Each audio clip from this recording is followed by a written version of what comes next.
Hey, what's up, guys, and welcome back to my reading journey. Hope we're all doing absolutely fine, and today, as usual, we're going to continue with the Discourses by Epictetus. And I will read to you the chapter 24 of the third book, that we ought not to spend our feelings on things beyond our power. Fourth part. So let's get started. How then am I to prove myself affectionate? In a noble and not a miserable spirit, for it is against all reason to be of an abject and broken spirit, and to depend on another, and to blame God or man. Prove yourself affectionate, but see that you observe these rules. If this affection of yours, or whatever you call it, is going to make you a miserable slave, it is not for your good to be affectionate. Nay, what prevents you loving a man as one who is mortal and bound to leave you? Did not Socrates love his children? Yes, but as one who is free and bears in mind that the love of the gods stands first, and therefore he failed in none of the duties of a good man, either in his defense or in assessing his penalty, or earlier still, as a member of the council or a soldier in the field. But we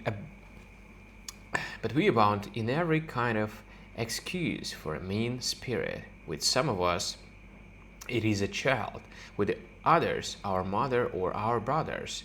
We ought not to let anyone make us miserable, but let everyone make us happy, and God, above all, who created us for this.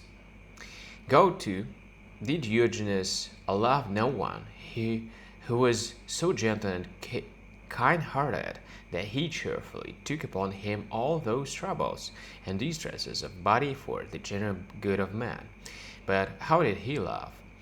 As the servant of Zeus should love, caring for his friends, but submitting himself to God. That was why he alone made the whole world his country, and no special land. And when he was made prisoner, he did not long for Athens or for his friends and companions there, but made himself at home with the pirates who took him and tried to make them better. And afterwards,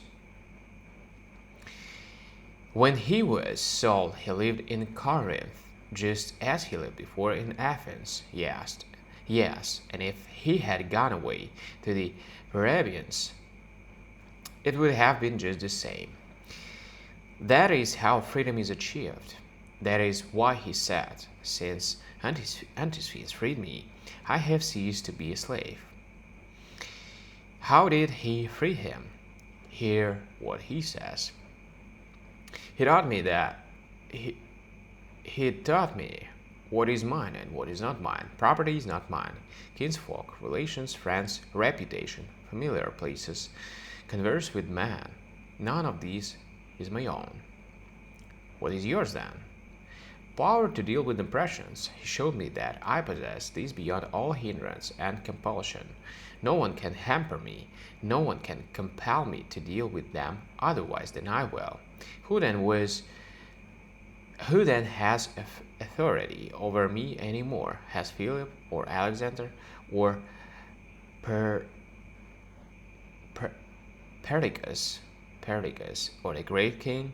How can they? For he who is to be mastered by man must first, long before, allow himself to be mastered by things. When a man is not overcome by pleasure or pain or reputation or wealth, and when it seems good to him, can speed this whole body in the tyrant's face, and so leave this world, whose slave can you call him any more? To whom is he subject? But if he has sought his pleasure by living in Athens, and had allowed life in Athens to have the mastery over him, he would have been in every man's control, and anyone who was stronger than he would have had power to cause him pain. You can imagine how he would have flattered the pirates to sell him to an Athenian, that he might one day see the beautiful Piraeus, and the long walls and the Acropolis. Slave, who are you that want to see them? If you are servile and abject, what good will they do you? Nay, I shall be free.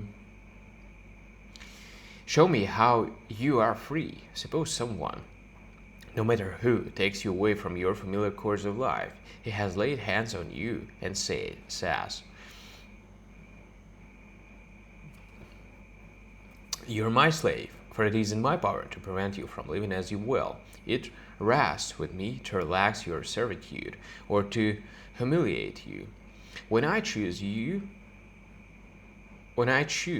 can put on a glad face again and go off in high spirits to Athens. What do you say to this man who leads you captive? Whom do you produce to set you free from him? Or do you refuse to look him in face, to look him in the face, and cutting argument short, implore him to let you go? Man, you ought not to go. You ought to go to prison, rejoicing, listening thither before your jailer can lay hands on you. What? You decline to live in Rome and long for Hellas? I suppose you will weep in our faces again when you have to die because you are not going to see Athens and have a walk in the Lyceum.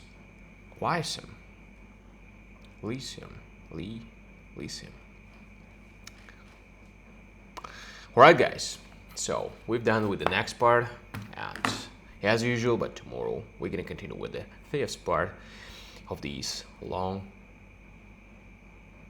discourse. Alright, so thank you, see you, and bye.